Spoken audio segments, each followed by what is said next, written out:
आज के इस वीडियो में मैं बात करने वाला हूं गोचर के 4 बड़े बदलावों की, 4 बड़े ग्रहों के गोचर की। शनिदेव, देवगुरु बृहस्पति, राहु एवं केतु।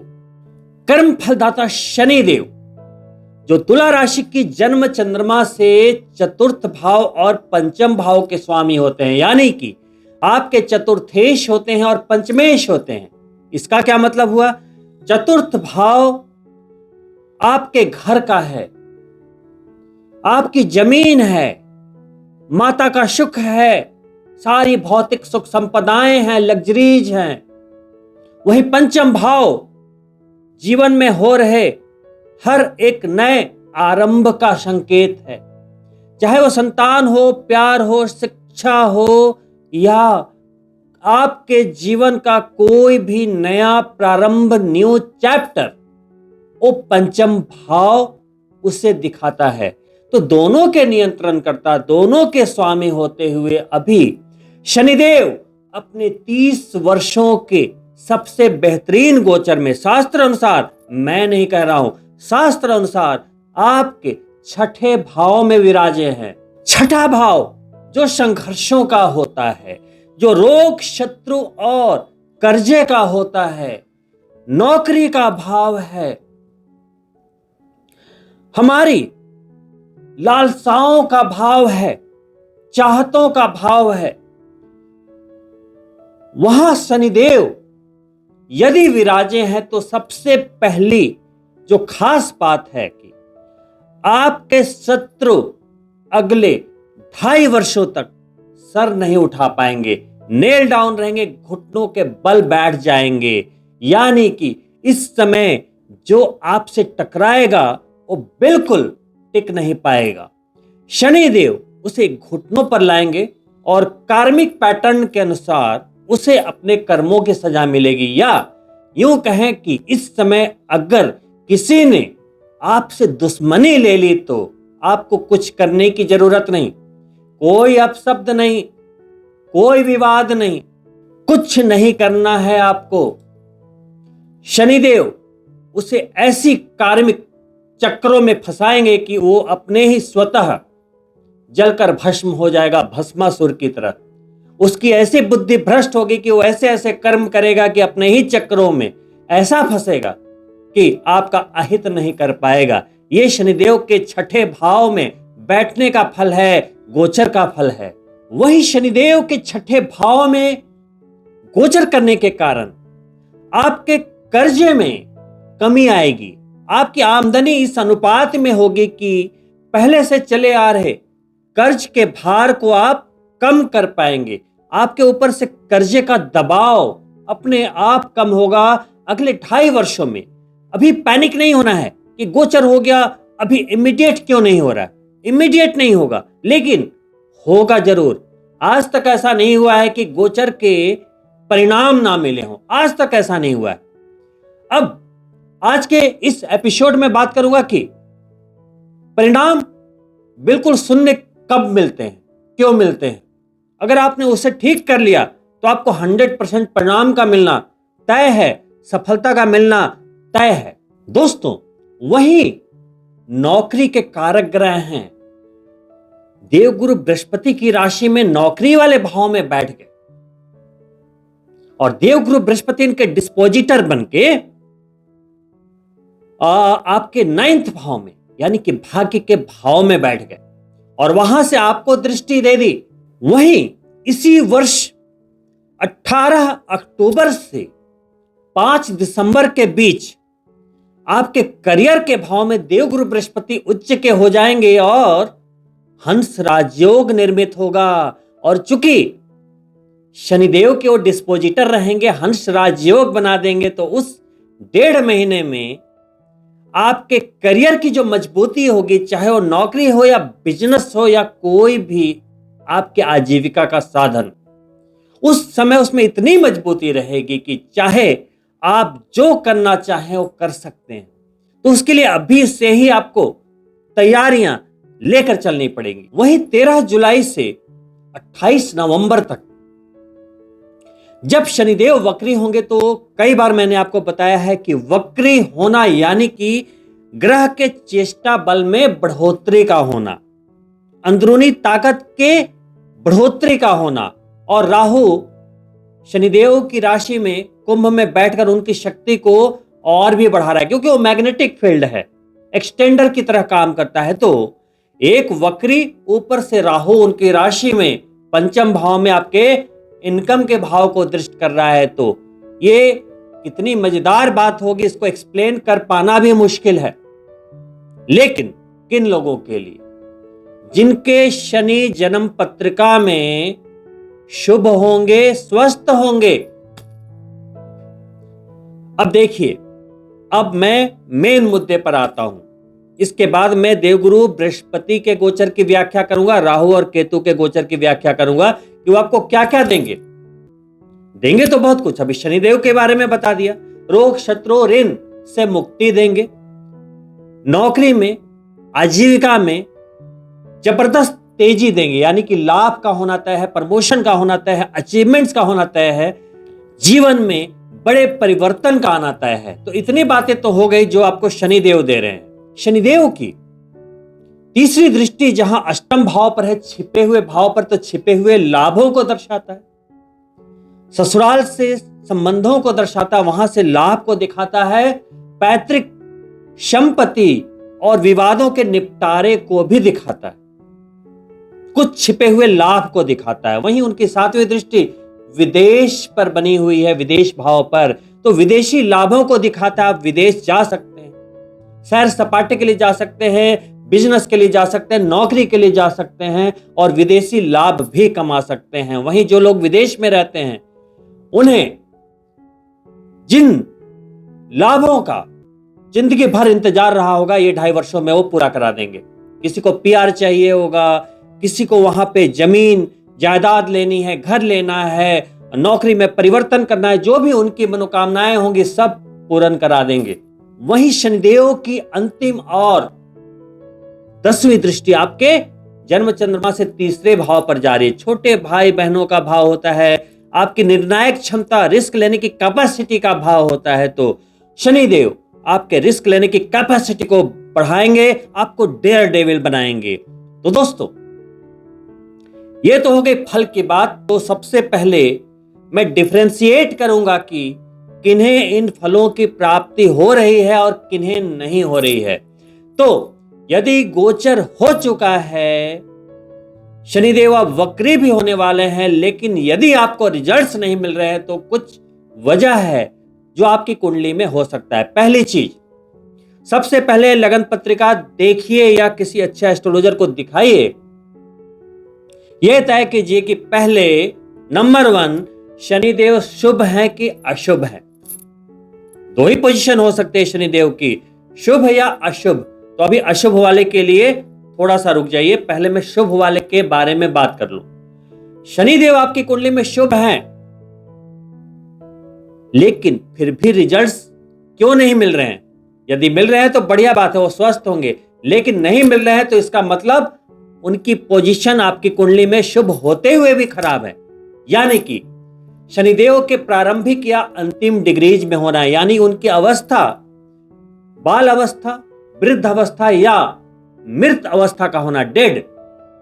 या तो शनिदेव आपके बाल अवस्था में यानी कि बच्चे की तरह बिहेव कर रहे हैं, या तो वृद्ध अवस्था में हैं, सीनियर सिटीजन की तरह बिहेव कर रहे हैं, या तो डेड पड़े हुए हैं, उन्हें मतलब ही नहीं है, गोचर में कुछ भी हो रहा है, आपको कुछ भी नहीं मिलेगा। शनिदेव की ये अवस्थाएं आपकी जन्म पत्रिका में आपके जन्म के समय लिखी हुई होगी कि शनिदेव कितने डिग्री पर हैं। तो इससे वो आप देख पाएंगे कि वो बाल अवस्था में, मृत अवस्था में या वृद्ध अवस्था में तो नहीं है। अगर हैं तो रिजल्ट्स आपको नहीं मिल रहे हैं, तो इसके उपाय करने होंगे। नंबर 2, हर ग्रह की एक पावर होती है जो आपको आपके जन्म के समय मिलती है, जिसे कहते हैं रश्मि।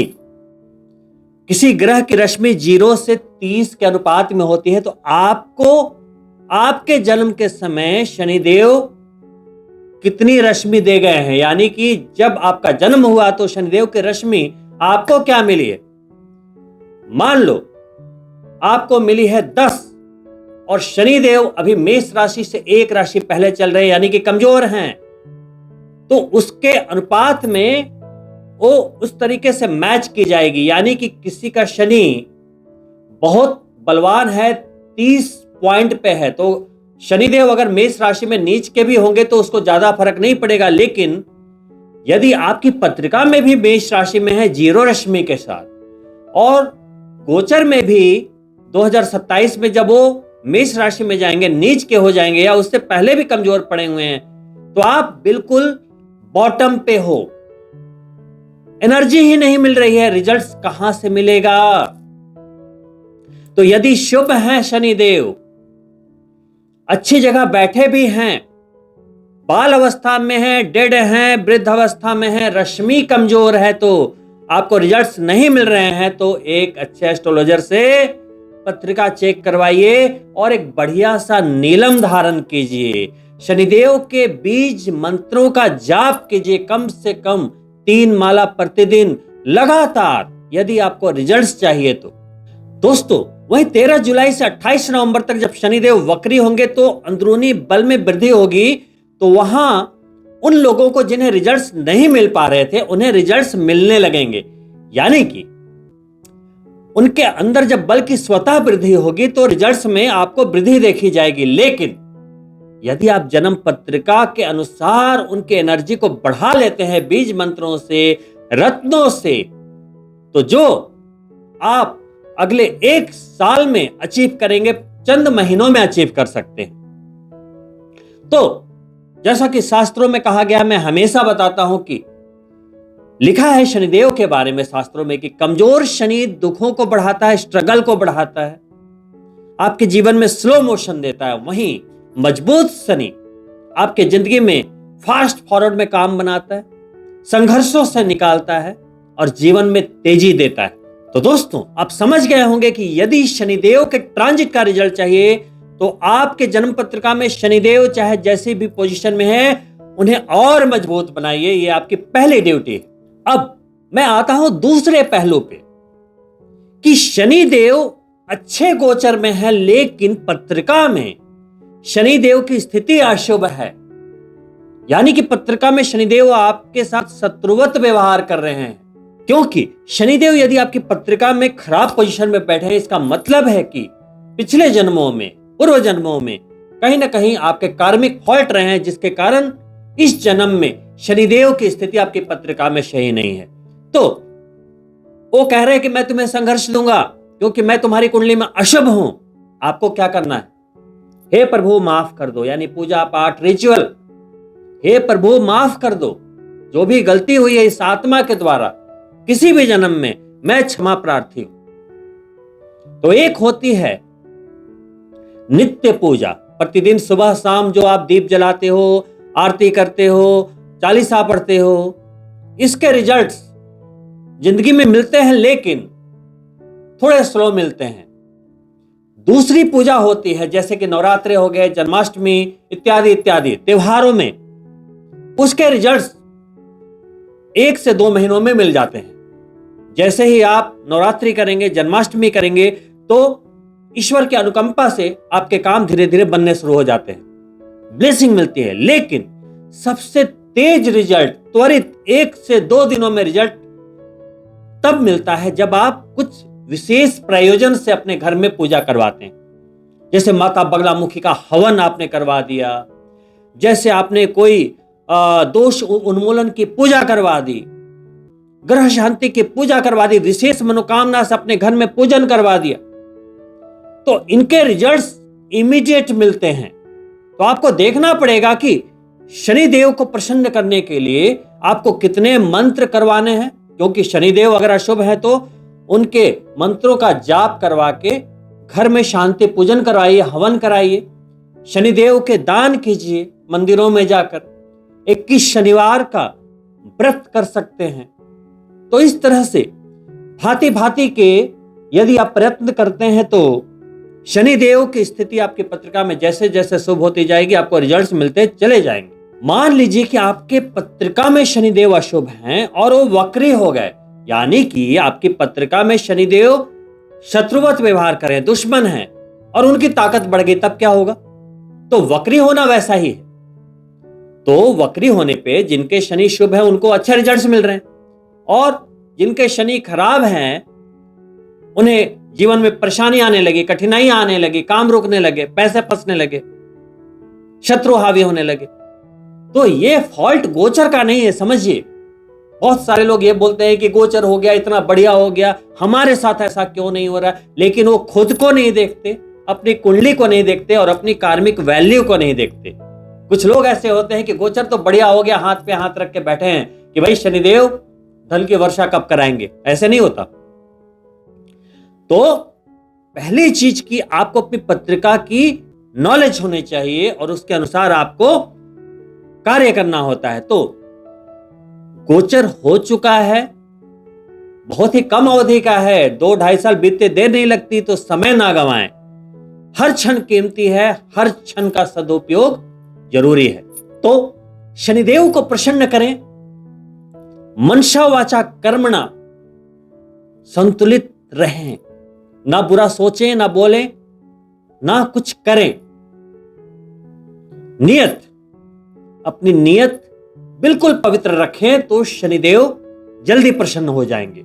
और उसके साथ साथ अपनी कार्मिक वैल्यू को जारी रखें, यानी कि कार्य करें, लक्ष्य बनाएं और कठिन मेहनत करें। हौसले बुलंद कर रास्तों पर चल, तुझे तेरा मुकाम मिल जाएगा। बढ़कर अकेला तू पहल कर, देख कर तुझको काफिला खुद बन जाएगा।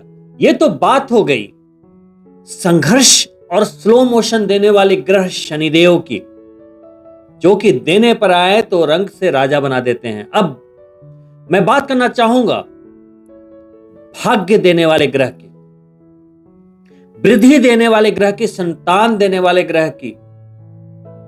दोस्तों, मैं बात कर रहा हूं देवगुरु बृहस्पति की, जिनका गोचर बीते 14 मई को हो चुका है और अब वो आप तुला राशि वालों के जन्म चंद्रमा से 9वें भाव में आ चुके हैं। और वो होते कौन है? आप तुला राशि के जातकों के 3rd हाउस यानी निर्णय वाले भाव के स्वामी, जहां से आप रिस्क लेते हैं। विचार तो बहुत आते हैं, लेकिन आप किन विचारों को ऑथेंटिकेट करते हैं, रिस्क फैक्टर का भाव और 6ठे भाव के स्वामी होते हैं रोग, शत्रु, ऋण और नौकरी वाले भाव के स्वामी, जहां शनिदेव विराजे हैं। तो शनिदेव के रिजल्ट देने की जो कैपेसिटी है ना, पूरी की पूरी देवगुरु बृहस्पति के ऊपर डिपेंड करेगी, क्योंकि शनिदेव देवगुरु बृहस्पति की राशि में ही बैठे हैं 12 नंबर में, 12 नंबर की राशि 6ठे भाव में डिस्पोजिटर हैं, बैठ के भाग्य के भाव में कनेक्ट कर दिया, 6ठे भाव को त्रिकोण से कनेक्ट कर दिया, भाग्य चमक उठेगा। शनिदेव 6ठे भाव में, जो कि उनका 30 सालों का सबसे बढ़िया भाव है, वह आपको सारे स्ट्रगलों से निकाल देते हैं। मेहनत कर रहे हैं, देवगुरु बृहस्पति 9वें भाव में आ गए, भाग्य साथ दे देगा। आप बोलेंगे कि शनिदेव तो स्लो रिजल्ट देते हैं। नहीं, राहु भी तो आ गए कुंभ राशि में, शनिदेव की राशि में, वो स्लो होने नहीं देंगे आपके रिजल्ट्स को। तो कुल मिलाकर आप तुला राशि के जातकों के लिए देवगुरु बृहस्पति का गोचर, शनिदेव का गोचर एकदम जबरदस्त जैकपॉट के समान। देवगुरु बृहस्पति जब 9वें भाव में बैठते हैं तो उनका दिग्बली भाव है, बहुत कंफर्टेबल होते हैं, धर्म का भाव है, अध्यात्म का भाव है। तो आप चाहते हैं कि आपका भी भाग्य बली रहे, सारे कार्य बन जाएं, जिन्हें शादी करनी है उसका लगन बन जाए। लगन बनाने वाले देवगुरु बृहस्पति, संतान के दाता है देवगुरु बृहस्पति, जो संतान चाहते थे, जो उच्च शिक्षा के लिए जाना चाहते थे, पंचम भाव को दृष्ट कर रहे हैं 9वीं दृष्टि से, नए आरंभ के भाव को दृष्ट कर रहे हैं। प्रेम हो या शिक्षा या संतान, हर कुछ एक नया आरंभ है। जो लोग अकेले थे, जो तुला राशि के जातक हैं, प्यार की तलाश में थे, 9वीं दृष्टि आ गई, भाग्य का साथ मिल जाएगा। जहां रिजेक्शंस आ रहे थे, वहां आपको प्यार मिल जाएगा। जहां शिक्षा में कुछ ट्रबल्स थे, वहां आपके काम बन जाएंगे। संतान के लिए बहुत समय से चिंतित थे, प्रयासों के बावजूद प्राप्ति नहीं हो रही थी, डॉक्टरों के चक्कर लग रहे थे। 12 से 13 सालों में एक बार देवगुरु बृहस्पति उच्च के होते हैं, अपनी उच्चता की ओर जा रहे हैं। अक्टूबर में उच्च के भी हो जाएंगे, हंस राज योग बना देंगे, बहुत अच्छी स्थिति। तो जब 9वें भाव में देवगुरु बृहस्पति बैठते हैं तो आपके जन्म चंद्रमा यानी तुला राशि को भी देखेंगे, पंचम त्रिकोण को भी देखेंगे, 7वीं दृष्टि से अपनी राशि नंबर 9 यानी धनु राशि को देखेंगे, उसे मजबूत कर देंगे। तो निर्णय डिसीजन की क्षमता, रिस्क लेने की क्षमता आ जाएगी। सुरक्षा कवच, स्वास्थ्य को देख लिया, आपको देख लिया, आपकी नियत, विचार और सोचने समझने की शक्ति सब तीव्र रहेगी, बहुत ही अच्छे विचार रहेंगे। और जब देवगुरु बृहस्पति की दृष्टि जन्म चंद्रमा पर रहती है तो शास्त्रों में क्या लिखा है कि वो सुरक्षा कवच है, कुछ भी आपका अहित नहीं होगा। तो ये सारी चीजें जब देवगुरु बृहस्पति आपको दे रहे हैं, आपको भी ये देखना होगा कि कहीं शनिदेव का, जैसे मैंने आपको बताया कि रिजल्ट क्यों नहीं मिल पा रहे हैं, तो देवगुरु बृहस्पति के भी रिजल्ट आपको पूर्ण रूप से नहीं मिल पाएंगे यदि जन्म पत्रिका में उनकी स्थिति डेड है, यानी मृत अवस्था में, या तो बाल अवस्था में, या तो वृद्ध अवस्था में, या तो उनकी रश्मि 0 है, कमजोर हैं, तो रिजल्ट उतने ही मिल पाएंगे जितने की आपकी पत्रिका में रिसीव करने की क्षमता है। तो उसे, उस क्षमता को बढ़ानी है। कैसे बढ़ाएंगे? फिर से वही बोलूंगा, पत्रिका दिखाइए, देखिए, पहले तो एक्चुअल स्थिति लिखिए कि भाई 30 में मेरी रश्मि क्या है, 1 है, 2 है, 3 है, 4 है, या बिल्कुल 0 है। फिर देखिए कि अवस्था क्या है। अगर मान लो डेड पड़ा है तो डेड पड़ा है तो उसको जागृत कैसे करें, है ना? तो फिर इसके 2 ही उपाय हैं, या तो रत्न या तो बीज मंत्रों के जाप संख्या के 4 गुना जाप करना, क्योंकि कलयुग है, सत्युग के हिसाब से मंत्र लिखे हैं, किसी का 19,000, किसी का 23,000, तो उसका 4 गुना जाप करना होगा, तब जाकर उसके अंदर ताकत आएगी। आप बोलेंगे इतना तो होएगा नहीं, तो रिजल्ट मिलेगा नहीं। वही लोग बोलते हैं कि तुला राशि में इतना अच्छा अच्छा बता रहे, हमारा तो कुछ होता नहीं है। भाई, रिजल्ट लेने के लिए मेहनत करनी पड़ती है, रत्नों को लेने के लिए पैसे खर्च करने पड़ते हैं, तभी चीजें होंगी ना। क्योंकि भगवान ने जो प्रारब्ध में लिख दिया, अब उसको बदलना है, प्रारब्ध को बदलना है, तो कीमत तो चुकानी होगी, या तो मेहनत करनी होगी, या तो पैसे लगाकर रत्नों को खरीदना पड़ेगा। बहुत ही सिंपल है। यहां पर मैं किसी की पैरवी नहीं कर रहा हूं, ये आपके ऊपर है, लेकिन मैं समझा रहा हूं दोस्तों। अब मान लो जन्म पत्रिका में देवगुरु बृहस्पति अशुभ हैं, तो अशुभ देवगुरु बृहस्पति शनि से भी ज्यादा खतरनाक होते हैं, राहु से भी ज्यादा खतरनाक होते हैं। देवगुरु बृहस्पति वृद्धि के कारक हैं। अच्छे हुए तो धन, धान्य, दौलत, शोहरत सब कुछ बढ़ाते चले जाएंगे, और अशुभ हुए तो लीवर, फैटी लीवर, वेट आपको कंट्रोल में करते नहीं होगा, वो बढ़ता चला जाएगा वेट, और जब वेट बढ़ेगा तो आपको कई तरह के रोगों से वो आपको कहीं ना कहीं घेरता चला जाता है। तो वहां पे आपको कंट्रोल लेने की जरूरत है। कैसे ठीक करें? देखो, जिस ग्रह के रिजल्ट लेने हैं, जिस ग्रह को शुभ करना है, उसके अनुसार बिहेव करना पड़ेगा। अगर उसके अपोजिट जाओगे तो सब कुछ खराब हो जाएगा। मान लो देवगुरु बृहस्पति आपके अच्छे भी हैं, लेकिन आप क्या कर रहे हो? ना मंदिर जा रहे हो, ना तीर्थ यात्राएं कर रहे हो, ना तो पूजा पाठ कर रहे हो 5 मिनट भी। पर नारी पे निगाह है, आपकी कहीं ना कहीं कैरेक्टर में कुछ खामियां हैं, शराब पी रहे हो, मांसाहार कर रहे हो, तो बनते काम भी बिगड़ेंगे कि नहीं? लेकिन आप अच्छे व्यक्ति हो, सब कुछ बढ़िया से कर रहे हो, पूजा पाठ कर रहे हो, कोई गलत आदतें नहीं है, शराब सिगरेट कुछ नहीं करते हो, तो देवगुरु बृहस्पति आपको डिस्टर्बेंस नहीं देंगे। लेकिन जन्म पत्रिका के अनुसार उसको ठीक करना पड़ेगा। तो अशुभ है तो आप क्या कर सकते हो? 16 बृहस्पतिवार के व्रत कर सकते हो। कहीं भी मंदिर में जाइए, वहां केले का पौधा होगा, केले के पौधे में जल दीजिए, 7 परिक्रमा कीजिए, चने और गुड़ का भोग लगाइए, हल्दी का तिलक कीजिए, बृहस्पतिवार की व्रत कथा पढ़िए, फलाहार पे बृहस्पतिवार का व्रत किया जाता है। जब 16 बृहस्पतिवार हो जाएं तो हर बृहस्पतिवार को पीली चीजों का दान भी करते जाएं, या तो चने की पीली वाली दाल या तो हल्दी। जब ये 16 बृहस्पतिवार पूरे हो जाएं तो जिनके गुरु अच्छे हैं या नहीं भी हैं, सभी के लिए, सभी तुला राशि के जातकों के लिए एक बात मैं बता रहा हूं, एकादशी का व्रत प्रारंभ कर दें। क्योंकि देवगुरु बृहस्पति, अगर बृहस्पति को ठीक करना है तो उनके लॉर्ड कौन है? विष्णु भगवान, कृष्ण, राम, किसी का भी नाम ले लो, सब वही है, जगन्नाथ। तो किसी भी एक रूप की पूजा यानी कि विष्णु भगवान की पूजा में आप लीन हो जाओ, नारायण नारायण करो, सब मंगल ही मंगल रहेगा। यानी कि जितने भी तुला राशि के जातक हैं, प्रचंड सफलता चाहते हैं, प्रचंड कामयाबी चाहते हैं, तो एकादशी का व्रत करना ना भूलें। अगर नहीं करते हैं तो जब भी अगली शुक्ल पक्ष की एकादशी आएगी वहां से आप प्रारंभ कर लें। एकादशी का व्रत एक ऐसा व्रत है जो आपके इस जन्म के तो इस जन्म के, पूर्व जन्म के भी पापों को जला डालता है, ब्रह्म हत्या सदृश पापों से आपको मुक्ति दे देता है। तो आजकल होता क्या है, हम जब कार्य करते हैं, कामयाबी के लिए प्रयास करते हैं, पैसे कमाने के लिए जब हम रणभूमि में उतरते हैं, तो जो अवरोध आते हैं, जो हमारे काम बिगड़ते हैं, वो हमारे कर्म ही लौट कर आते हैं, बुरे कर्म लौट कर आते हैं और वो आपको कहीं ना कहीं फंसाते हैं, पीछे खींचते हैं। तो एकादशी व्रत करेंगे तो आपके कर्म विष्णु भगवान की कृपा से स्वतः नष्ट हो जाएंगे और आप प्रचंड सफलता जरूर पाएंगे, ये मेरी गारंटी है। देवगुरु बृहस्पति अभी अस्त हैं, 9 जुलाई को उदित हो जाएंगे और इनके शानदार रिजल्ट्स आपको मिलने शुरू हो जाएंगे।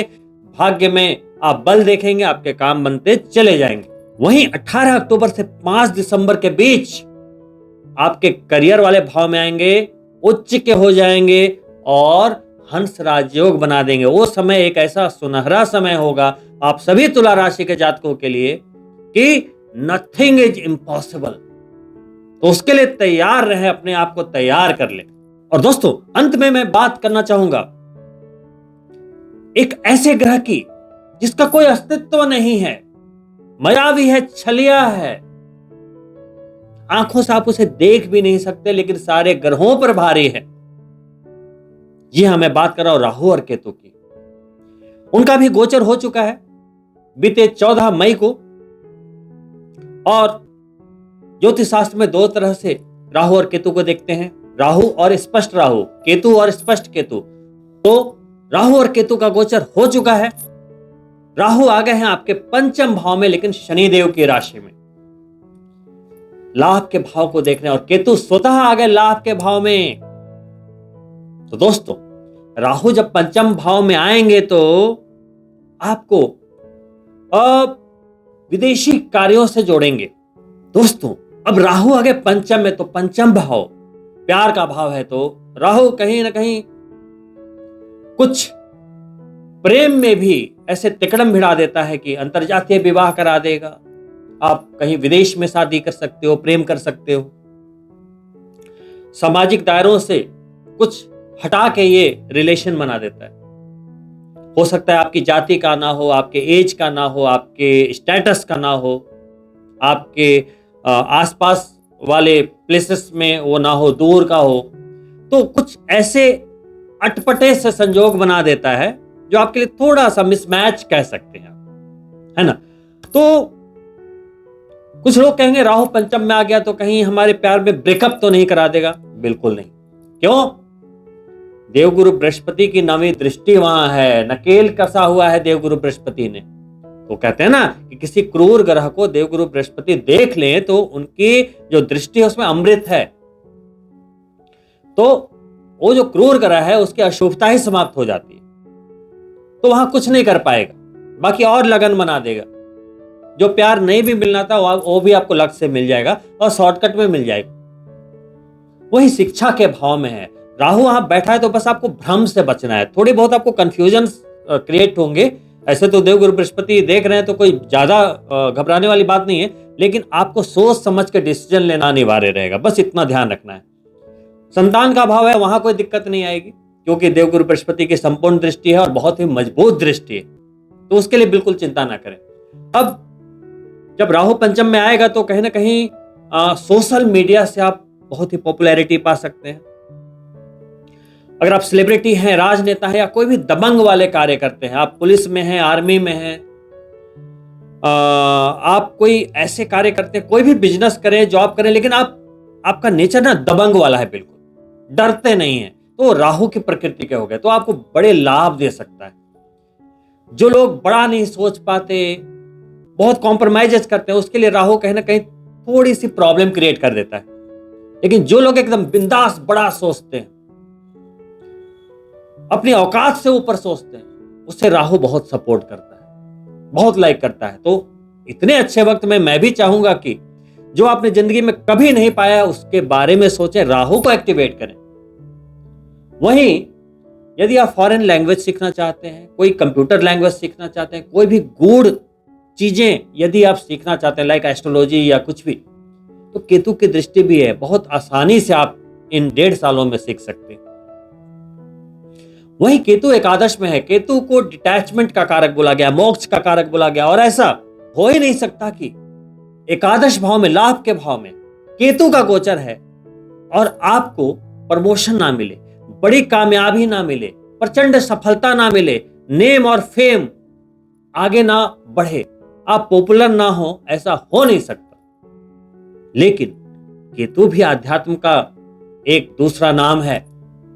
अगर आप भगवान से जुड़े रहते हैं, मंदिर मंदिर आप अपना मत्था टेकते हैं, आप धर्म विरोधी नहीं हैं, भगवान में आस्था है, तो मुश्किलों में भी रास्ता है। दोस्तों, जिंदगी आसान नहीं होती, उसे आसान बनानी पड़ती है। राहु कहता है बड़े सपने देखो। ठीक है, सपने तो देख लेंगे, लेकिन आपको तो पता है ना, तुम सपना एक देखोगे तो मुश्किलें 1000 आएंगी। लेकिन फिर से राहु ही कहता है कि वो मंजर भी क्या खूब होगा जब सफलता शोर मचाएगी, क्योंकि केतु भी एकादश में है। तो दोस्तों, कोई भी कामयाबी बिना प्राइस पे किए हुए नहीं मिलती। तो अगर कोई मुसीबत आए, अगर कोई संघर्ष आए, तो आप सोचो कि वो एक आमंत्रण है आपकी कामयाबी के लिए। क्योंकि जब कोई संघर्ष, जब कोई मुश्किलें आती है लाइफ में, तो वो कहती है कि आपको कुछ तो बदलना है। आप गलत जगह पे हो, गलत दिशा में हो, तभी मुश्किल आई है, नहीं तो आ ही नहीं सकती। ये भगवान का इशारा होती है। इन्हीं शुभकामनाओं के साथ की ये 4 बड़े ग्रहों का गोचर, राहु, केतु, देवगुरु बृहस्पति और शनिदेव, आप सभी तुला राशि के जातकों को ओ कामयाबी दे, ओ कामयाबी दे, जिनके लिए आप कभी सपने में सोचते थे, जीवन भर जिसके लिए तरसते रहे, अब वो समय आ गया है। और मैं ये बताता हुआ जाता हूं कि ये चारों जो गोचर हैं, आप तुला राशि के जातकों के लिए किसी जैकपॉट से कम नहीं। तो इसे अपने हाथों से जाने ना दें, बस यही एक रिक्वेस्ट है। और अंत में आपसे आग्रह करूंगा कि यदि आप मेरे चैनल पे पहली बार आए हैं तो सब्सक्राइब करना ना भूलें और बेल बटन जरूर ऑन कर लें, ताकि आने वाले वीडियो के नोटिफिकेशन आपको प्राप्त हो। साथ ही लाइक करना ना भूलें, बड़ी मेहनत से वीडियो को बनाता हूं और आपका एक भी लाइक हमें बड़ा प्रोत्साहन देता है। और अपने दोस्तों के लिए शेयर करना भी ना भूलें। जाते जाते कमेंट बॉक्स में जय शनिदेव लिखते हुए जाएं। बहुत ही जल्द मिलता हूं दूसरी वीडियो में, तब तक के लिए नमस्कार मित्रों।